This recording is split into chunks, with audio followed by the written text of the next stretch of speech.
Well, good evening and welcome to a special edition, an analytical edition of Tucker Carlson Tonight. So everybody's focused on this fall's midterms for good reason, but maybe bigger elections have already happened, more meaningful elections. These were local races that you probably haven't heard about because nobody pays attention. Here's what they were. Last week, the Republican Party flipped 5 majority-left school districts in big counties in Florida. That would be Miami-Dade, Sarasota, Duval, Martin, Clay counties. Miami-Dade alone is one of the biggest school districts in the entire country. It's got more than 300,000 students in it. So this change has major implications for the education and the future of millions of young people. And it's not just happening in Florida.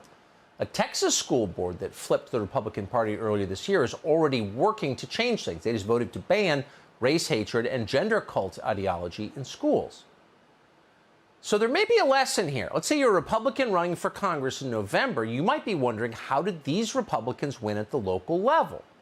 It wasn't just because it's a red wave year, because actually it's not really a red wave year so far, despite what you may have heard. In other races so far, special elections, Republicans have been underperforming, amazingly. For example, in a special election last week in New York's 19th congressional district, Democrat Pat Ryan beat Republican Mark Molinaro.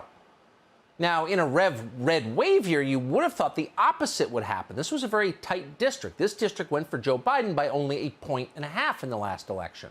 That's not exactly a huge margin for the Democrats, but Democrats won anyway, despite the fact Joe Biden's approval numbers have dropped dramatically since then. And it's not just in that district. Democratic candidates across the country have been outperforming Joe Biden's 2020 numbers in at least 3 other House special elections. Elections in Nebraska, Minnesota, and in the 23rd district of New York.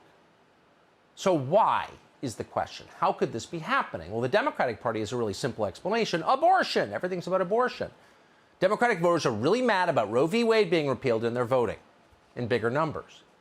But there isn't actually any evidence at all to support that that's true. Instead, there is evidence that the Republican Party may be at fault by alienating its own voters and not getting them to the polls.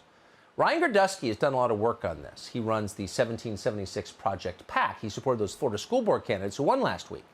Gardusky recently wrote on his Substack that Republicans are underperforming this year because turnout in rural counties is only about 30% of what it was in 2018, the midterm that year. Cities and suburbs, meanwhile, those are Democratic strongholds, had double that level of turnout. So why are Republicans winning in school board races in Florida but losing in big races in rural areas that they should be winning?